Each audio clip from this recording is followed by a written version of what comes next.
ஆண்டவர் அச்சர்மா இயேசுவே நாமத்தினாலே மீண்டுமாய் இந்த நாளிலே தேவ சமூகத்திலே கூடி வந்திருக்கிற உங்களை யாவருக்கும் நன்றி நான் தெரிவித்துக் கொள்கிறேன். கர்த்தர் உங்களை அவரையும் ஆசீர்வதித்து அவர் உங்களை வழி நடத்துவாராக. அல்லேலூயா, அல்லேலூயா. கழிந்த நாட்கள் முழுவதும் கர்த்தருடைய கிருபை நம்மோடு கூட இருந்து நம்மை தாங்கி வருகிறபடினாலே ஆண்டவருக்கு நன்றி செலுத்துகிறோம். வரும் நாட்களின் கிருபைகளை அதிகமாய் தந்து அவர் நம்மை வழி நடத்துவாராக. பிரியமானவர்களே, கழிந்த சில மாதங்களாக ஆண்டவராய் இயேசுவின் அதிகாரம் என்ன என்பதை குறித்து நாம் ஆராய்ந்து பார்க்கும்படியான கிருபைகளை கர்த்தர் தந்து கொண்டிருக்கிறபடினாலே நான் ஆண்டவருக்கு நன்றி செலுத்துகிறேன். அல்லேலூயா. புதிய ஏற்பாடு முழுவதும் பிரியமானவர்களே, அவர் 3.5 ஆண்டு காலங்கள் தம்முடைய அதிகாரத்தை தம்முடைய வல்லமையும் அவர் பயன்படுத்தி பிரியமான இந்த உலகத்தில் அவர் ஊழியம் செய்தார் என்பதை நீங்கள் மறந்து விடக்கூடாது. வேதம் சொல்லுகிறது, அவர் பரிசுத்த ஆவியினாலும் வல்லமையினால் நிரப்பப்பட்டிருந்தாராம், தேவன் அவரோடு கூட இருந்தாராம். எனவே தான் அவர் நன்மை செய்கிறவராயும் பிசாசு பிடியில் அகப்பட்ட யாவரையும் விடுவிக்கிறவராகவும் அவர் சுற்றி தெரிந்தாராம். அல்லேலூயா. அப்போஸ்தலர் நடவடிக்கைகளை வேதம் அதை குறித்து நமக்கு சொல்லுகிறது. பிரியமானவர்களே, நசராய இயேசு கிறிஸ்துவோடு பரிசுத்த ஆவியானவர் கூட இருந்தார். எனவே தான் அவர் நன்மை செய்கிறவராகவும் பிசாசு பிடியில் அகப்பட்ட யாவரையும் அவர் விடுவிக்கிறவராகவும் அவர் சுற்றி இருந்தார். ஏன் என்று சொன்னால், பிதாவினிடத்திலிருந்து அவருக்கு அதிகாரம் கொடுக்கப்பட்டது. அல்லேலூயா. பிதாவுடைய கரத்திலிருந்து அவருக்கு கொடுக்கப்பட்ட அதிகாரத்தை அவர் பயன்படுத்தினார். மத்தேயு 10வது அதிகாரம் 1வது வசனத்தின்படி அந்த அதிகாரத்தை தம்முடைய சீஷர்களுக்கு கர்த்தர் கொடுத்தார். மார்க் 16:16 படி அந்த அதிகாரத்தை நமக்கு தந்து வழிநடத்த அவர் வல்லமுள்ள தேவனாக இருக்கிறார். அல்லேலூயா. அந்த அதிகாரத்தை நீங்கள் பெற்றுக்கொள்ள வேண்டும். ஆண்டவர் அந்த அதிகாரத்தை நமக்கு தர அவர் சித்தமுள்ளவராக இருக்கிறார். ஏனென்று சொன்னால், அவர் எப்படி இந்த உலகத்தை ஜெயித்தாரோ அதே போல நீங்களும் நானும் இந்த உலகத்தை ஜெயிக்கிற பிள்ளைகளாக மாற வேண்டும் என்பதுதான் அவருடைய விருப்பம். அல்லேலூயா. அவர் எப்படி சாத்தானுடைய ராஜ்யங்களை அவர் நிர்மூலமாக்கினாரோ அதே போல இந்த உலகத்தில் இருக்கக்கூடிய சத்துடைய ராஜ்யங்களை நிர்மூலமாக்கி நாம் ஜெயம் பெற்றவர்களாக மாற வேண்டும் என்பதுதான் அவருடைய சித்தமாக இருக்கிறது என்பதை நீங்கள் மறந்துவிடக் கூடாது. அல்லேலூயா. அதுதான் அவருடைய திட்டம். எனவே தான் அந்த அதிகாரத்தை நமக்கு தந்து நம்மை வழி நடத்த அவர் வல்லமுள்ள தேவனாக இருக்கிறார். எனவே தான் அவருடைய அதிகாரத்துடைய முதல் அதிகாரத்தை நான் ஏற்கனவே உங்களுக்கு சொல்லி இருக்கிறேன். பாவங்களை மன்னிக்கிற அதிகாரம் மனுஷகுமாரனுடைய கரத்தில் இருக்கிறது. அல்லேலூயா. மார்க் 2:10 படி பாவங்களை மன்னிக்கிற அதிகாரம் மனுஷகுமாரனுடைய கரத்தில் இருக்கிறது. இரண்டாவதாக, நம்முடைய பலவீனங்களை வியாதிகளை மாற்றுகிற வல்லமை அவர் ஒருவருக்கே உண்டு. அல்லேலூயா. வேதம் சொல்ல, என்னுடைய தழும்புகளினாலே சுகமானீர்கள், என்னுடைய தழும்புகளினாலே இங்கு சுகமானீர்கள். அவருடைய இரத்தத்தினாலே தான் நமக்கு விடுதலை, பலவீனத்திலிருந்து விடுதலை.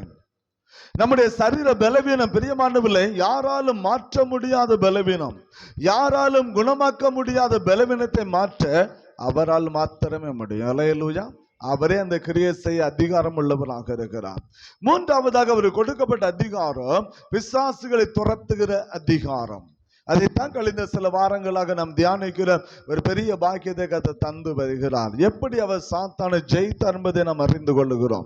பிசாசின் பிடியில் அகப்பட்ட மனிதர்களை அவர் எப்படி விடுதலையாக்கினார் என்பதை குறித்து நாம் ஆராய்ந்து பார்க்கும்படியான கிருபைகளை கர்த்தர் தந்து கொண்டிருக்கிறார். அல்லேலூயா. அதற்காக நான் ஆண்டவருக்கு நன்றி செலுத்துகிறேன். இந்த நாளில் பிசாசுகளை துரத்துகிற அந்த வல்லமை, அந்த அதிகாரத்தில் இன்றைக்கு ஒரு காரியத்தை நாம் அறிந்து கொள்ளும்படியாக இருக்கிறோம். ஆவியானவர் நம்மோடு கூட இடைபடுவாராக. என்னோடு கூட திருப்பி லூக்கா சுவிசேஷம் 13வது அதிகாரம், லூக்கா 13வது அதிகாரம் 10 முதல் 15 வரை உள்ள வசனத்தை வாசிக்கலாம். ஓய்வு நாளில் அவர் ஜெப ஆலயத்திலே போதகம் பண்ணி கொண்டிருந்தார். அப்பொழுது 18 வருஷமாய் பலவீனப்படுத்தும் ஆவியை கொண்ட ஒரு ஸ்திரீ அங்கே இருந்தாள். அவள் எவ்வளவு நிமிரக்கூடாத கூனியா இருந்தாள். இயேசு அவளை கண்டு தம்மிடத்தில் அழைத்து, ஸ்திரீயே, உன் பலவீனத்திலிருந்து விடுதலையாக்கப்பட்டாய் என்று சொல்லி அவள் மேல் தமது கைகளை வைத்தார். உடனே அவள் நிமிர்ந்து தேவனை மகிமைப்படுத்தினாள். அல்லேலூயா. உச்சாம சொல்ல அல்லேலூயா. ஏற்கனவே ஒரு ஸ்திரியை பார்த்தோம், பலவீனமா இருந்த 12 ஆண்டுகள் அவள் பலவீனமாக இருந்தாள். இரத்த போக்குங்கிற வியாதினாலே 12 ஆண்டுகள் அவள் பலவீனமாக இருந்தார். கர்த்தர் அவளுடைய பலவீனங்களை மாற்றி போட்டார். அல்லேலூயா. இங்க நம்ம பார்க்கிறோம் 18 ஆண்டுகள், 18 ஆண்டுகள் ஒரு பலவீனப்படுத்துகிற ஒரு பொல்லாத ஆவி ஒரு ஸ்திரியை ஆட்கொண்டு இருக்கிறது. வேதம் அப்படிதான் சொல்லுது. 18 ஆண்டுகள் பலவீனப்படுத்துகிற ஒரு ஸ்திரீ எவ்வளவு நிமிர முடியாத ஒரு கூனியாக இருக்கிறார். அவளால் நிமிர்ந்து யாரை என்ன பார்க்க முடியாது. அப்படிப்பட்டதான் ஒரு பலவீனம். எத்தனை ஆண்டுகள்? 18 ஆண்டுகள். யோசித்து பார்க்கணும். கொஞ்ச நேரம் நம்ம குனிஞ்சு விளக்குமாறு எடுத்து தூத்தாலே முதுகு என்ன செய்யும்? அப்படி எளிமைன்னு ஒரு நெளிவு நெளிஞ்சுக்கிடும். ஏன்னா முதுகு விளைக்கும். இன்னைக்குள்ள அப்படியே, இன்னைக்குள்ள நம்ம சாப்பாடு, இன்னைக்குள்ள ஆகாரம்லாம் அப்படிதான் இருக்குது. இன்னைக்கு என்ன விளக்கு மாதிரிலாம் என்னது, நின்றுட்டே தூக்க மாதிரி விளக்கு மாதிரிலாம் வந்துச்சு. குனிஞ்சு என்ன செய்யக்கூடாது? தூக்கக்கூடாது. நின்றுட்டே தூக்க மாதிரி. அன்னைக்கு அப்படி இல்லை. குனிஞ்சு நிமிர்ந்து என்ன செய்தாங்க? வீட்டை பெருக்கினார்கள். அல்லேலூயா. ஆனா யோசித்து பார்க்கணும். 18 வருடம் ஒரு ஸ்திரீ ஆனவள் ஒரு பொல்லாத ஆவியினாலே அவள் அலக்களிக்கப்பட்டவளாக இருக்கிறான். ஒரு பிசாசு அவளை ஆட்கொண்டு இருக்கிறது. அந்த பிசாசு அவளுடைய சரீரத்தில் ஒரு பலவீனத்தை கொண்டு வந்தது. அது என்ன பலவீனம்? அவள் கூனியாக இருக்கிறாள். அவளால் நிமிர்ந்து பார்க்க முடியாத ஒரு நிலைமை. இது யார் கொண்டு வந்தது? பிசாசால் வந்த பலவீனம். அல்லேலூயா. அது அவளால் உண்டான காரியம் இல்ல, பிசாசினால் வந்த பலவீனம். அவளை ஆட்கொண்ட அந்த பொல்லாத ஆவி அவளை அப்படிப்பட்டதான ஒரு பலவீனத்துக்குள்ளே அவளை வைத்து கொண்டு இருக்கிறது. பிரியமானவர்களே, இயேசுவுக்கு ஒரு வழக்கம் உண்டு. ஓய்வு நாள் தோறும் என்ன செய்வார்? வீட்டில் அவர் இருக்க மாட்டார். அல்லேலூயா. ஓய்வு நாள் எங்குமே அவர் பிரசங்கம் பண்ண மாட்டார். அவர் ஓய்வு நாளில் அவர் போகிற இடம் ஒன்று தேவாலயமாக இருக்கும், இல்லாட்டி ஜெப ஆலயமாக இருக்கும். அல்லேலூயா. அல்லேலூயா. ஆண்டவர் ஓய்வு நாளில் அவர் போகிற இடம் ஒன்று ஜெப ஆலயமாக இருக்கும் அல்லது தேவாலயமாக இருக்கும். கர்த்தர் அங்கே போவது அவருடைய வழக்கமான ஒரு செயல்பாடு என்பதை நாம் மறந்து விடக்கூடாது. நம்ம என்ன செய்யறோம்? ஓய்வு நாள்ல விருந்து விட்டு போவோம். ஓய்வு நாள்ல நமக்கு விடுமுறை. கேட்டா அடிக்கடி சொல்லும், ஐயா அன்னைக்கு ஒரு நாள் தான் எங்களுக்கு லீவு கிடைக்கும். ஆம்பளையில பார்த்தா பின்ன கோயிலுக்கே காணாது. என் ஆண்டவர்களுக்கு ஞாயிற்றுக்கிழமை லீவ் விட்டுருக்காரு, கோயிலுக்கு வரப்படாது. நல்லா புரிஞ்சுக்கிறோம். நான் ஏற்கனவே சொல்லியிருக்கிறேன், நாம் யார்? நாம் சீஷர்கள். அல்லேலூயா. நாம் கிறிஸ்தவர்கள் அல்ல. இந்த உலகம் தான் நமக்கு கிறிஸ்தவங்கிற பெயர் சூட்டினது. என்ன புரிந்து கொள்ள? அப்போஸ்தலர் நடவடிக்கை நமக்கு அதைத்தான் சொல்லி தரும். இந்த உலகமானது நமக்கு கொடுத்த பேர் தான் கிறிஸ்தவங்கிற பேர். இந்த உலகத்தினால் நமக்கு கொடுக்கப்பட்ட ஒரு பேரை தவிர இயேசு அப்படிப்பட்ட ஒரு பேரை நமக்கு தரவில்லை என்பதை மறந்து விடக்கூடாது. அப்போஸ்தலர் 11வது அதிகாரம் 26வது வசனத்தை வாசிக்கலாம். அவர்கள் ஒரு வருஷ காலமாய் சபையோட கூடி வந்து அநேக ஜனங்களுக்கு உபதேசம் பண்ணினார்கள்.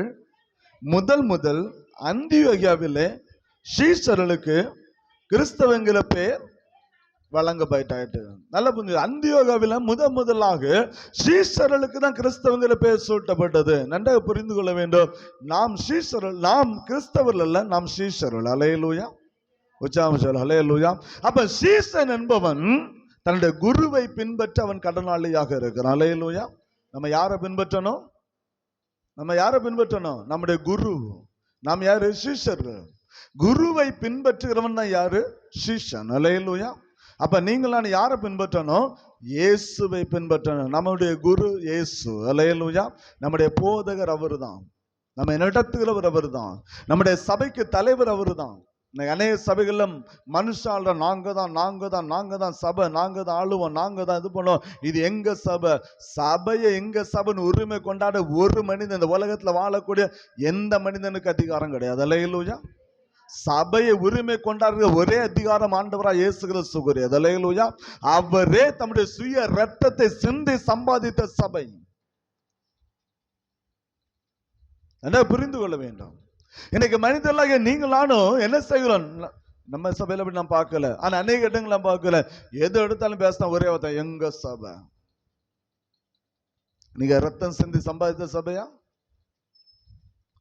எத்தனை பேர் சுவிசேஷம் சொல்லி எத்தனை ஆத்து மக்கள் உள்ள கொண்டு வந்தீங்க? இது ஏன் சபை நம்ம பெருமை பாராட்டுறதுக்கு? ஆண்டவுடைய ரத்தத்தினால் உருவாக்கப்பட்டதான் சபை. அல்லேலூயா. அல்லேலூயா. அதை உரிமை கொண்டாட அதிகாரம் அவர் ஒருவருக்கு மாத்திரம் உண்டு. அல்லேலூயா. எந்த மனிதனும் கிடையாது. வேதம் சொல்லுது, நாம் சீஷர்கள். குருவை பின்பற்ற வேண்டிய கடமை நமக்கு உண்டு. குருவை பின்பற்றாதவன் அவன் சீஷன் அல்ல. குரு சொல்லுகிறதை கேட்காதவன் அவன் சீஷன் அல்ல. சீஷன் என்பவன் குருவை அவன் பின்பற்றுகிறவனாக அவன் மாற வேண்டும். அதுதான் வேதம் நம்ம கற்றுக் கொடுக்கிற ஒரு மகிமையான ஒரு காரியம். அப்படி என்று சொன்னால் இயேசு ஓய்வு நாளில் அவர் எங்கேயுமே அவர் போனதில்லை. அவர் செல்லுகிற இடம் தேவாலயம் அல்லது ஜெப ஆலயம். அல்லேலூயா, உச்சாம சொல் அல்லேலூயா. ஆண்டவர் அந்த ஓய்வு நாளை அசட்டை பண்ணுவதே இல்லை. ஓய்வு நாளில் அவர் தெருக்கல்ல நின்று அவர் உபதேசம் பண்ணுவதில்லை. மற்ற நாட்கள்லாம் அவர் வெளியே சென்று அவர் ஊழிய செய்கிற பழக்கம் அவருக்கு இருந்தது.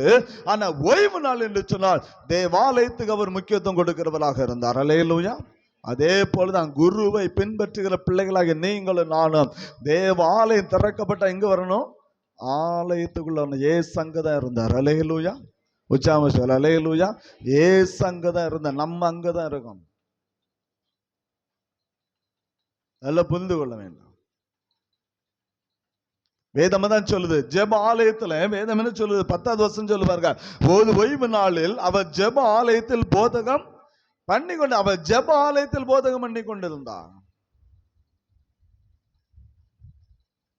ஜனங்களுக்கு ராஜ்யத்தின் சுவிசேஷத்தை அவர் அறிவிக்கிற ஒரு காரியமாக இருந்தது. இன்னைக்கு என்ன செய்வோம் தெரியுமா?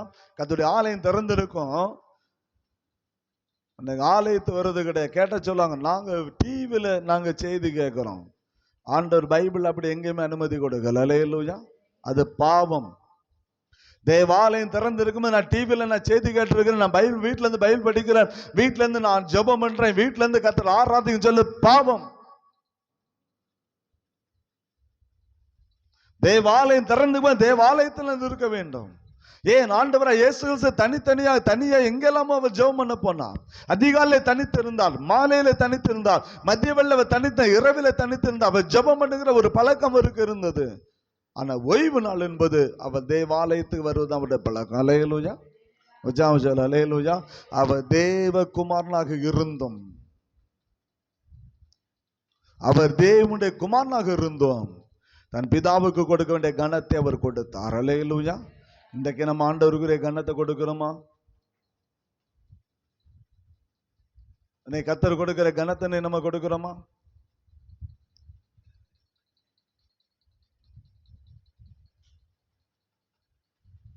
யோசித்து வேணும். பிதாவுடைய கனம் எங்கே போனது? இன்னைக்கு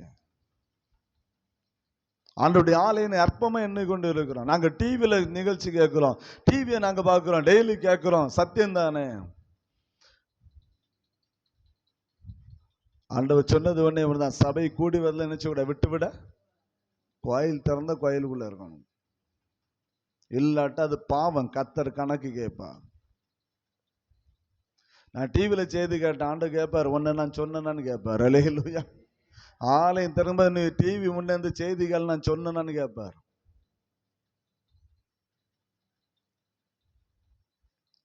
யோசித்து பார்க்கணும்.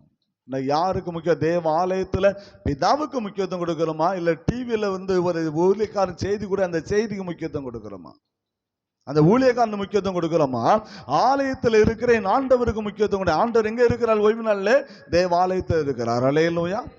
ஆலயம் திறக்கும் போது கர்த்தர் ஆலயத்தில் இருக்கிறார். ஆண்டவர் முக்கியத்துவம் கொடுக்கிறோமா, அல்லது டிவி முன்னே அந்த ஊழியக்காரனுக்கு முக்கியத்துவம் கொடுக்கிறோமா?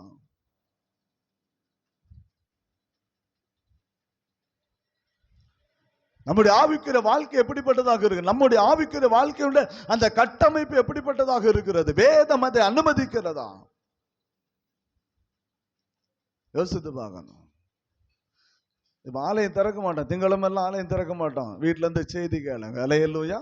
டிவில இருந்து கேளுங்க, கேட்க கூடாதுன்னு சொல்லல. ஆனா ஆலயம் திறந்து இருக்குமா, நீங்க எங்க இருக்கீங்க?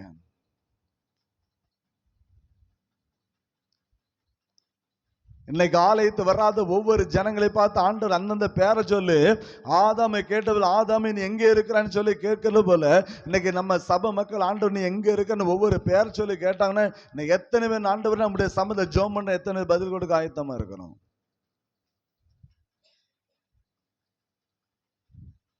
கர்த்தர் கணக்கு கேட்கிறவர். அல்லேலூயா. ஒரு நாள் அவர் யாரையும் விட்டு வைக்கிற தேவன் அல்ல. இரக்கமுள்ளவர் தான், அன்புள்ளவர் தான், நீடிய சாந்தம் பொறுமை உள்ள தேவன் தான். ஆனா அவருடைய சமூகத்துல அவர் ஒரு நாளும் தன்னுடைய மகிமை யாருக்கு அவர் கொடுக்கவே மாட்டார். அல்லேலூயா. தன்னுடைய கனத்தை அவர் யாருக்குமே நிச்சயமா விட்டு கொடுக்க மாட்டார். ஆலயத்தினுடைய மகிமை யாருக்கு அவர் கொடுக்கவே மாட்டார். அவருக்குரிய காரியம் அவருக்கு தான். அதனால சொல்ல தேவாலயம் அற்பமா எண்ணப்படுமானால் கர்த்தர் ஒவ்வொரு இடத்திலும் கணக்கு கேட்க அவர் வல்லமுள்ள தேவனாக இருக்கிறார். இங்க எதான் நடந்தது? ஆண்டவர் தேவாலயத்துக்கு போகிறார், ஜெப ஆலயத்துக்கு போகிறார். ஜெப ஆலயத்துல அவர் என்ன செய்கிறார்? உபதேசம் ராஜ்யத்தின் சுவிசேஷம் அங்கு பிரசங்கிக்கப்படுகிறது. ஜனங்களுக்கு சத்தியத்தை அவர் போதித்துக் கொண்டிருக்கிறார். அவருடைய கரத்தில் அதிகாரம் கொடுக்கப்பட்டிருக்கிறது. அப்படிப்பட்ட நிலைமையில இருக்கும்போதுதான் அந்த ஆலயத்துக்கு பலவீனப்படுத்துகிற ஒரு ஆவியுடைய ஒரு பெண்மணி அங்க வந்து இருக்கிறார். அல்லேலூயா. அந்த பலவீனப்படுத்துகிற ஆவி அவளுக்குள்ள இருக்கிறது. பிரியமானவர்களே, அவரால் எள்ளளவு நிமிரக்கூடாத ஒரு வியாதி அவளை ஆட்கொண்டு இருக்கிறது. ஆனால் தேவாலயத்தை அவள் மறந்து போகவே இல்லை. அல்லேலூயா. அந்த பலவீனத்தை மத்தியிலும் ஜெப ஆலயத்து போகிறது அவருடைய வழக்கமாக இருந்தது. அந்த நாள்ல இயேசு வருவார்னு சொல்லி அவளுக்கு தெரியாது, இயேசு வந்து இங்க உபதேசம் பண்ணுவார்னு சொல்லி அவளுக்கு தெரியாது. ஆனா அவளுக்கு தெரிந்தது, என்னுடைய பலவீனம் அல்ல, என் தேவன் தான் எனக்கு முக்கியம் என்று கர்த்தருக்கு முக்கியத்துவம் கொடுக்கிற மகளாய் மாறினாள். அல்லேலூயா. நமக்கு சின்ன தலைவலி வந்தாலும் வீட்டுல என்ன செய்றோம்? கேட்ட தலைவலி, கோயிலுக்கு வர முடியல.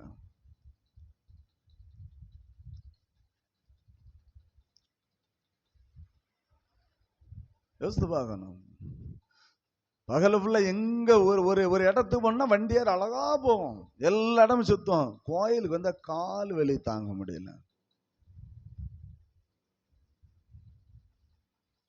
எத்தனை சாக்கு பூஜை கர்த்தருடைய ஆலயத்தை அற்பமா எண்ணி கொண்டிருக்கு. யோசித்து அந்த ஸ்திரீனுடைய நிலைமை யோசித்து பார்க்கணும். நம்முடைய நிலை, நம்ம எங்க இருக்கிறோம்? அந்த ஸ்திரீனுடைய நிலைமை யோசித்து, 18 ஆண்டுகள் அவளை நிமிர முடியாது, கூனியாக இருக்கிறார். ஒரு பொல்லாத ஆவி அவளை அப்படிப்பட்டதான கட்டுகளுக்குள்ளே வைத்திருக்கிறது.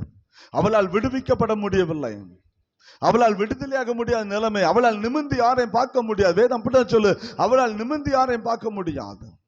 அவள் குனிந்து ஒரு பன்றியை போல குனிந்துதான் அவள் செல்ல வேண்டும். தரையை மட்டும்தான் அவள் பார்த்து செல்ல வேண்டும். அப்படிப்பட்டதான பலவீனமான ஒரு ஸ்திரீ. அவளால் சரியா தூங்க முடியாத நிலைமை, அவளால் ஒரு வேலை சரியாக செய்ய முடியாத நிலைமை, ஒரு பொருளை மேலே இருக்கிற பொருளை எடுக்க முடியாத நிலைமையில் அவள் இருந்து கொண்டிருக்கிறாள்.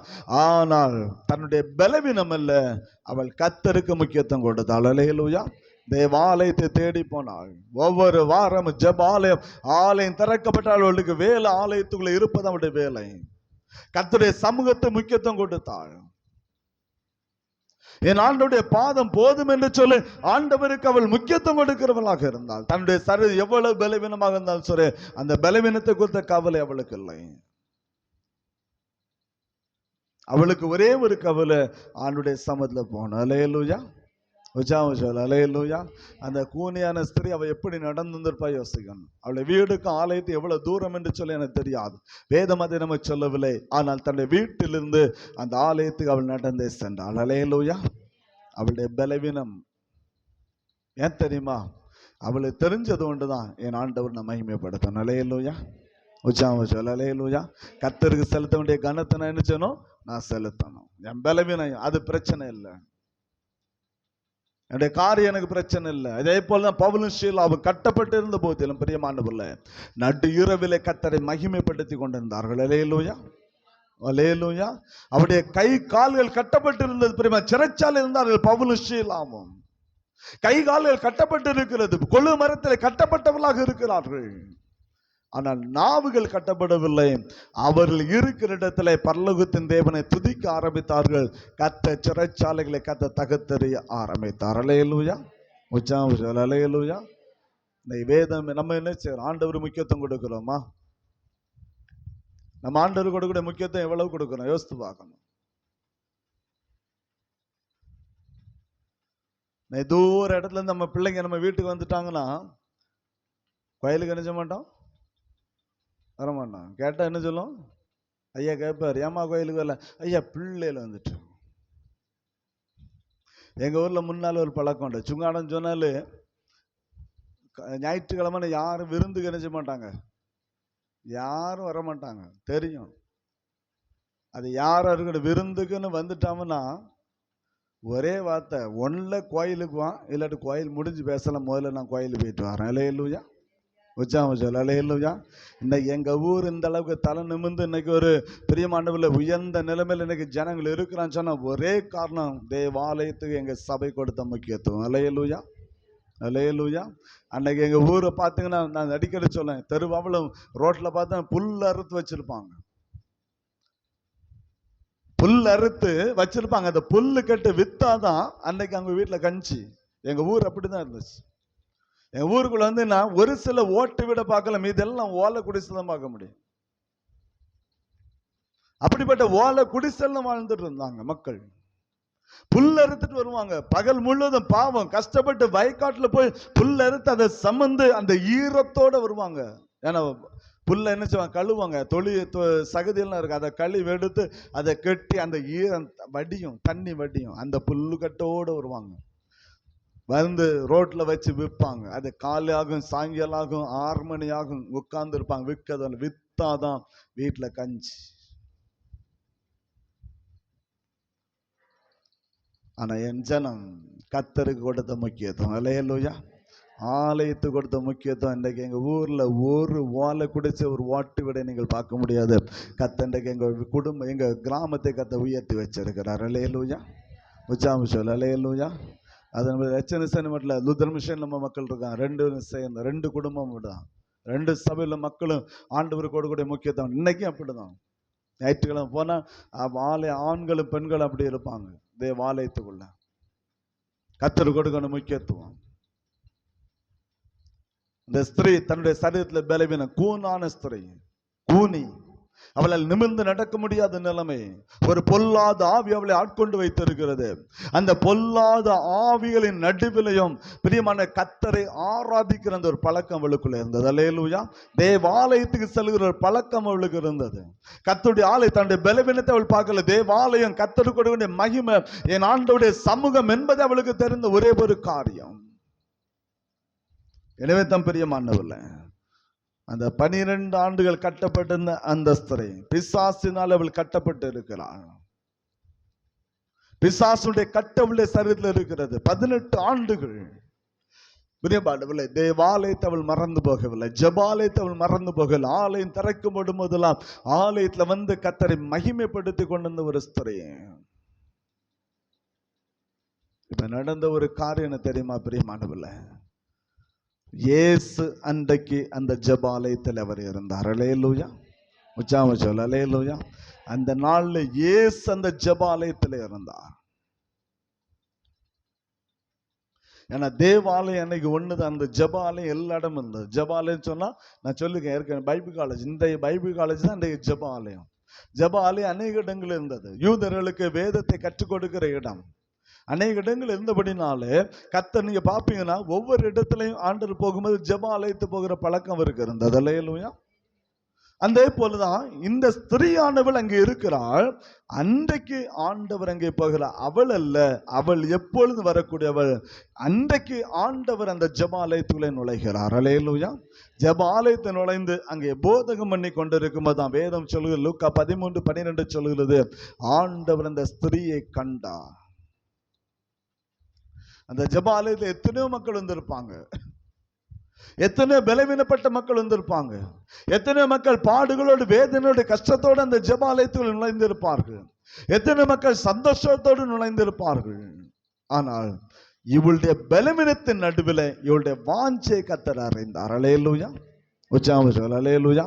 இவளுடைய பலவீனத்தின் மத்தியிலே ஆண்டவர் மீது வைத்த அந்த தாகத்தை அவர் உணர்ந்தார். இவளுடைய பலவீனத்தை மத்தியில தேவாலயத்தை அவளுக்கு கொடுத்த அந்த முக்கியத்துவத்தை அவள் உணர்ந்தாள். அவளுடைய பலவீனத்தின் நடுவில் கர்த்தரை ஆராதிக்கிற அந்த ஆராதனை கர்த்தர் கண்டான். வேதம் சொல்லுகிறது, இயேசு அவளை கண்டார் என்று சொல்லி கண்டு என்ன செய்தார், தம்மிடத்தில் அழைக்கிறார். அல்லேலூயா, உச்சாம சொல்ல அல்லேலூயா. அவள் இயேசுவை வேண்டிக் கொள்ளல, அவ வந்தது எதுக்கு தான் வந்தா, ஆராதிக்க தான் வந்தா. தன்னுடைய சரீரத்தில் ஒரு விடுதலை வேணும் சொல்லி அவ என்ன செய்யல, வரல. அவ கர்த்தர் ஆராதிக்க தான் வந்தா. ஆனா கர்த்தர் அவளை கண்டார். அல்லேலூயா. கர்த்தருடைய கண்கள் அவளை கண்டது. வேதம் சொல்லுது, என்னிடத்தில் வருகிறவன் நான் புறம்பே தள்ளுவதில்லை.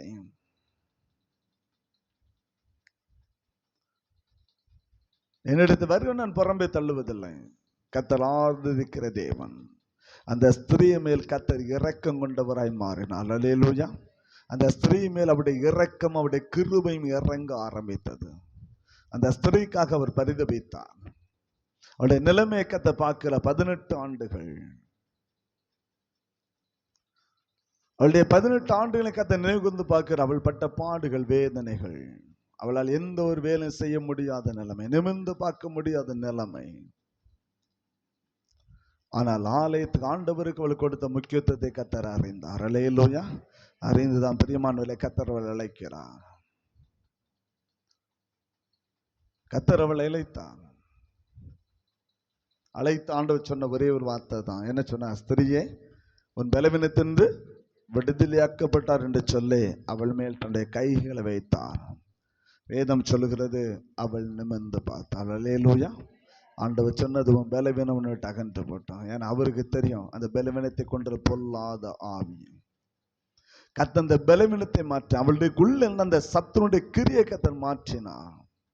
அந்த சாத்தனுடைய கிரியை கத்தன் மாற்றினான். அவளை ஆட்கொண்டு அவளை பலவீனப்படுத்தின 18 ஆண்டுகள் அவளை பலவீனத்தை வைத்து அந்த பலவீனத்தை படுத்தின அந்த பொல்லாத ஆவிகளை கத்தன் நிர்மூலமாக்கினான். வேதம் சொல்லுது, அவள் நிமிர்ந்து நின்றாள். அல்லேலூயா. இப்பதான் உலகத்தை பார்க்கிறான். 18 வருஷத்துக்கு பிற்பாடு இப்பதான் என்ன செய்யறான்? நிமிர்ந்து பார்க்கிறான். இதுவரை அவளால் பார்க்க முடியல. யார் முகத்தை அவள் பார்க்கணும்? குனிஞ்சுதான் பார்க்கணும். அவள்கிட்ட பேசணும் சொன்னா படுத்து கிடந்தா நம்ம பேசணும்.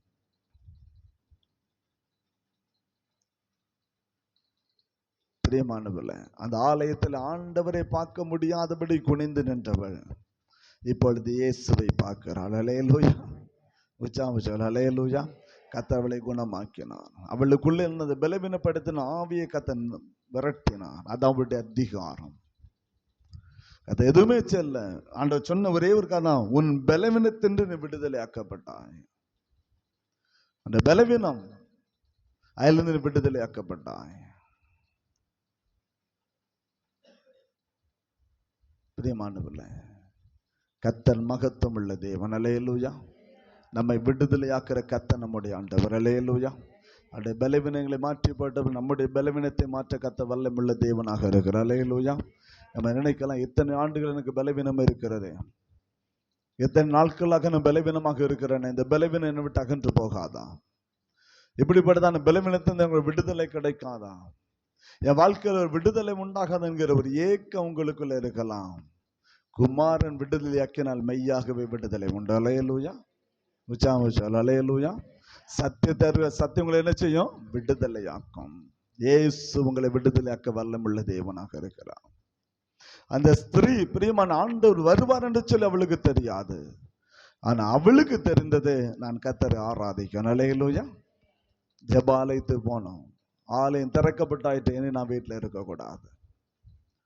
என் பலவீனம் என்னை வீட்டில் வைத்து விடக்கூடாது. நான் ஆலயத்துக்கு போனோம், கர்த்தரை ஆராதிக்கணும், கர்த்தரை செலுத்த மகிமை நான் செலுத்தணும் சொல்லி ஆலயத்து போனா அந்நாளிலே கர்த்தர் அங்கே வந்தார். அல்லேலூயா. உச்சாமச்சல். அல்லேலூயா. 18 வருஷம் ஆலயத்து போயிட்டு இருக்கிறான். ஆனா அன்னைக்கு ஆண்டவர் உள்ளே வந்தபோது அவருடைய வாழ்க்கையில் ஒரு விடுதலை. அல்லேலூயா. அதே போல தான் பிரியமானவர்களே, கர்த்தர் உங்களை விடுதலையாக்குவான். கர்த்தர் உங்களுடைய பலவீனங்களை மாற்றி போடுவான். அவங்க பலவீனப்படுத்துற அந்த பொல்லாத ஆவிகளின் கிரியைகளை கர்த்தர் நிர்மூலமாக்குவான். நம்முடைய சரீரத்தினுடைய பலவீனம் யாரால் வருகிறது? சாத்தானால் வருகிற ஒரு பலவீனம்.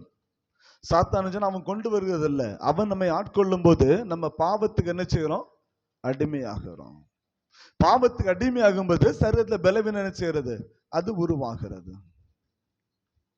நல்லா புரிந்து கொள்ள வேண்டும். பாவத்துக்கு அடிமையாகும் போது அந்த பாவத்தை நாம் செய்து கொண்டு இருக்கிறோம். அந்த பாவத்தினாலே சரீரம் பலவீனப்படுகிறது. நம்ம அக்கிரமங்களினாலே சரீரம் பலவீனப்படுகிறது. சத்துரு கொண்டு வர பொல்லாத ஒரு கிரியை, அது பொல்லாத ஒரு ஆவியினுடைய அந்த கிரியை. அந்த ஆவி நம்மளை விட்டு துரத்தப்படுமானால் நீங்கள் நான் விடுதலையாக்கப்பட முடியும். அல்லேலூயா. நம்முடைய சரீர பலவீனங்களை மாற்ற கர்த்தர் வல்லமுள்ள தேவனாக இருக்கிறார். அல்லேலூயா. உங்களை என்னை விடுதலையாக்கி நடத்த வல்லமுள்ள தேவன். அந்த ஸ்திரீயானவள் நிமிர்ந்தது மாத்திரமல்ல, ஏற்கனவே கூனியாக இருக்கும்போதே கர்த்தரை மகிமைப்படுத்தினவள். இப்ப நிமிர்ந்த உடனே வேதம் சொல்லுது, அவள் தேவனை மகிமைப்படுத்தினாள். அல்லேலூயா. உச்சாமச்சல். அல்லேலூயா. ஏன்னா அவளுடைய கண்கள் இப்பொழுது யாரை கண்டது? இயேசுவை கண்டது. அல்லேலூயா. ஏன்னா அவள் நிமிர்ந்து பார்க்கிறா, இயேசுவை பார்க்க. அதுவெல்லாம் அவளால் பார்க்க முடியல, கூனியாக தான் இருந்தா. ஆனா விடுதலையாக்கப்பட்ட பிற்பாடு அவள் கண்ட முதல் மனிதன் ஆண்டவராய் இயேசு. அல்லேலூயா. இயேசுவை பார்த்து அந்த விடுதலை உணர்ந்த உடனே கர்த்தரை மகிமைப்படுத்த ஆரம்பித்தார். ஏற்கனவே கூனா இருக்கும்போது ஆலயத்து வரக்கூடியவன் என்னை ஆலயத்தை கட் பண்ணிட்டு எங்க போவாளா? அதோடைய ஆலயமே கதின்னு ஆலயத்துல இருப்பா. அல்லேலூயா. ஏன்னா அந்த ஆலயத்துல அவளுக்கு விடுதலை உண்டானது. அல்லேலூயா. அந்த ஆலயத்து வந்தனால தான் கத்தவளை விடுதலை ஆக்கணும். அல்லேலூயா. அன்னைக்கு அவ ஆலயத்து வரல, நம்மளே போல டிமிக் அடிச்சு வீட்டுல இருப்பான்னு வச்சுக்கிடமே, விடுதலை கிடைச்சிருக்குமா? விடுதலை கிடைச்சிருக்குமா? ஏன்னா ஏசு அந்த ஆலயத்து வர போறது இல்லை. அல்லேலூயா. உச்சாம சொல்ல அல்லேலூயா. அன்றைக்கு அவளுக்கு கொடுக்கப்பட்ட ஒரு தருணம், அந்த ஓய்வுனாலே கத்தர் அங்கு இருந்தார், ஏசு அங்கு இருந்தார். வழக்கம் போல அவள் ஆலயத்துக்கு வந்தாள். ஆனா கத்தருடைய கண்கள் அவளை கண்டது. அல்லேலூயா. கத்தர் அவளை அழைத்தார். அவளுக்குள்ளே ஒரு பொல்லாத ஆவி இருக்கவே கத்தர் கண்டு கொண்டார். அந்த ஆவி அவளை பலவீனப்படுத்தி இருக்கிறது என்பதை கத்தர் அறிந்தார். எனவே தான் அவளை அழைத்தார். அழைத்த ஸ்திரீயை உன் பலவீனத்திலிருந்து விடுதலையாக்கப்பட்டா என்று சொல்லி அவளை ஆட்கொண்ட பலவீனப்படுத்த அந்த ஆவியை கத்த துரத்தினாள். அந்த ஆவி அவளை விட்டு புறப்பட்ட பிற்பாடு அவள் எழுந்து நிமிர்ந்து நின்று தேவனை மகிமைப்படுத்த ஆரம்பித்தாள். அல்லேலூயா. அதே போல் நம்முடைய பலவீனங்களை மாற்ற கத்த வல்லமுள்ள தேவனாக இருக்கிறார். அல்லேலூயா. அல்லேலூயா. தீராத பாவ வியாதியும் கத்த குணமாக்க வல்லமுள்ள தேவன். அல்லேலூயா. நம்முடைய பலவீனத்தை நம்ம விடுதலையாக்க கத்த வல்லமுள்ள தேவன். அல்லேலூயா. ஆனால் ஆண்டவருக்கு முக்கியத்துவம் கொடுக்கிற பிள்ளைகளாக மாறணும்.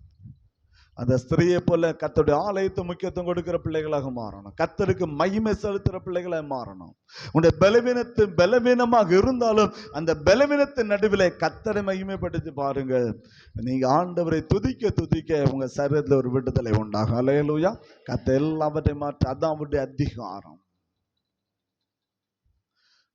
18 ஆண்டுகளாக பிடிபட்டிருந்த அந்த பிசாசுடைய அந்த வல்லமையை தன்னுடைய அதிகாரத்தினால அவர் மேற்கொண்டார். அந்த ஸ்திரீ குணமாக்கப்பட்டாள். அல்லேலூயா.